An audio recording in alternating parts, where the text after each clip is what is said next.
بسم الله والصلاة والسلام على رسول الله. اهلا بكم في فيديو جديد ان شاء الله. النهاردة بقى هعمل معاكم طريقة خض الزبدة في القربة. الجماعة بقى اللي معانا وبتوع زمان وعارفين الحاجات دي هم اللي هيفهموها يعني. طبعا دي عمتي، رحت لها طبعا كالعادة. هي طبعا عندها البهايم والارض وكل حاجة، فهي طبعا حلبت اللبن في الحلة وسابته لما يعني التاني يوم لما عمل وش. احنا طبعا هنا في الشتاء، عمل وش جامد. خدته بقى باللبن وفضته في القربة. القربة دي تقريبا بتبقى من جلد الحيوان، يعني مثلا لما بيكونوا دابحين البقرة او الجاموسة عزكم الله، فبياخدوا الجلد ده بعد ما بينشفوه وبيغسلوه بقى ويصنعوه، وبتبقى اسمها حاجة اسمها القربة لخض اللبن عشان تطلع الزبدة معانا. فهي طبعا فضت في القربة كده زي ما انتم شايفين اللبن بالقشطة بتاعته. دول حوالي ايه يعني 8 كيلو لبن.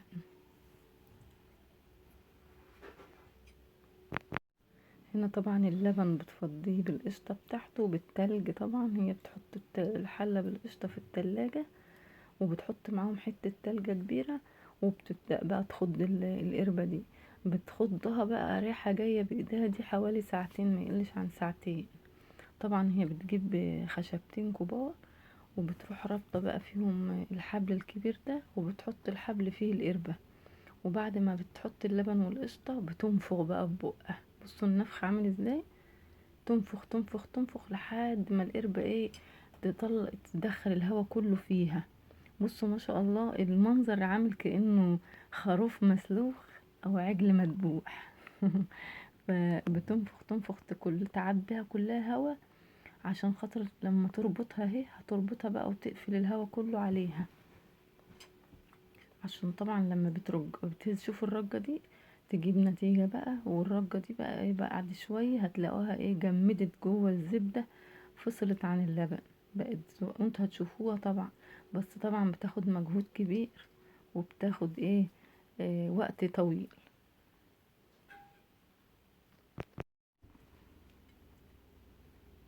هي بقى طبعا عشان اللبن هو والقشطة جوه متلجين، فالقربة دي بتعرق من بره. فهي كل شوية بتمسح بايديها كده ايه الشبورة اللي بتطلع زي بالظبط ازازة المية الساقعة كده لما بتطلع من التلاجة، فبتكون مشبرة. فهي بتمسح كل شوية من بره كده ايه زي الازازة بالظبط لما بتكون مشبرة، فالقربة بتكون مشبرة وجاي عليها كده الساقع يعني. بترج بقى ترج ترج ترج وتريح ايديها دي مرة وايديها دي مرة.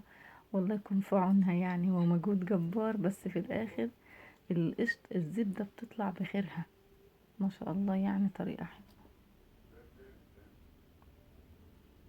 بصوا بتريح شوية وتمسح ايه الحتة المشبرة اللي في القرب، وترج بقى ترج ما شاء الله. في الاخر بقى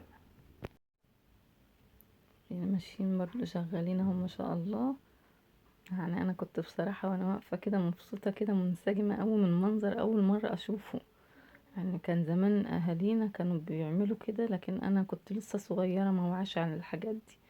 لكن عمتي بقى ربنا يديها الصحة يا رب ويبارك في عمرها، هي عندها القربة دي من زمان وشايلاها. فاللحين دولت بصراحة ناس طيبين وعلى الفطرة، ما فيش حد عنده خبث ولا لقم، وعايشين عيشة هادية وحلوة. ربنا يبارك لهم بقى ويوسع رزقهم يا رب. نقول بقى البقيات الصالحات ونعطر لساننا بذكر الله ونقول سبحان الله والحمد لله ولا إله إلا الله والله أكبر ولا حول ولا قوة إلا بالله العلي العظيم.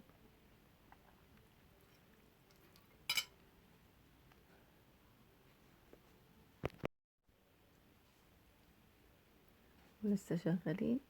بتمنى نفسي ومنى عيني يعني ان القناة تكبر شوية ومشاهدات زمان ترجع تاني، لان ما بقاش في مشاهدات ولا تفاعل خالص مع فيديوهات اللي بنزلها، ودي حاجة بتحبطني بصراحة.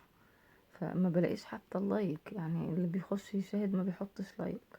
بتمنى لو كل فيديوهاتي لو عجباكوا حطوا اللايك يا جماعة، واللي مشتركش يشترك. وبتمنى قناتي تكبر بيكم ان شاء الله.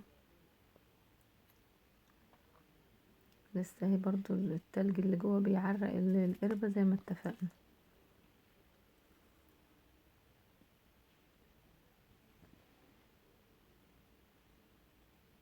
طبعا بقى اللبن اللي بعد ان شاء الله ما الزبدة تتحول، القشرة تتحول لزبدة، هيبقى فيه لبن كتير جوه اللبن ده.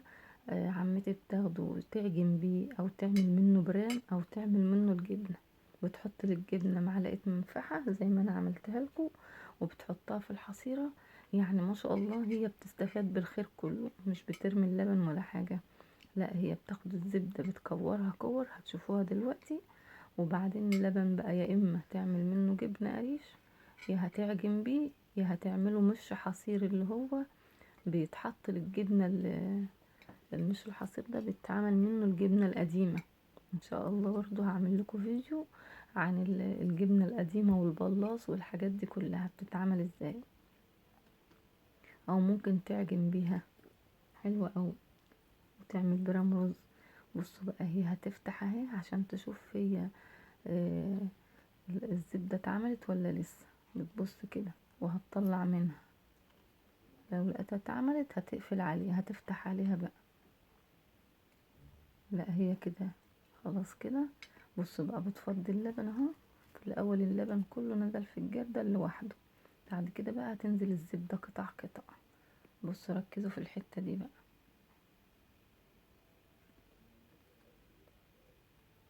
اهي، شايفين ما شاء الله قطع القشطة اتحولت لزبدة. هي دلوقتي هتلفها بايديها بقى وتكورها كور معاكم. بصوا ما شاء الله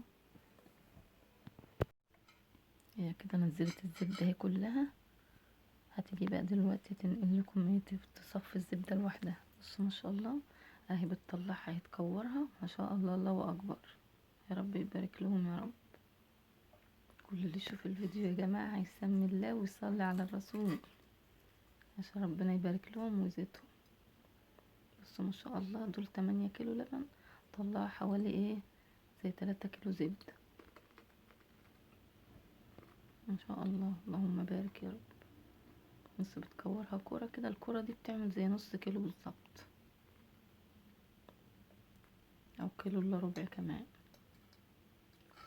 تفضل تكور تكور، يعني هي لحظة ممتعة بصراحة يعني. بتمنى كنتوا تبقوا معي. دي تالت كورة معانا ما شاء الله اللهم بارك. ودي طريقة الزبد، دي اسهل طريقة.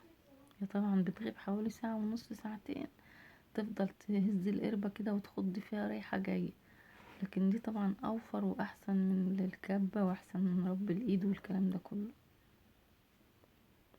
بس ما شاء الله اللهم بارك يا رب. هي دي لقيتها كبيرة شوية فقسمت منها حتة عشان تكمل الكرة اللي فاضلة. تمام كده.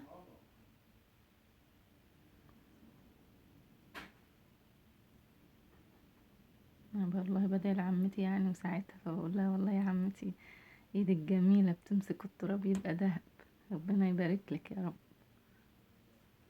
بصوا ما شاء الله زي ما قلت لكم ممكن يعدوا 3 كيلو كمان.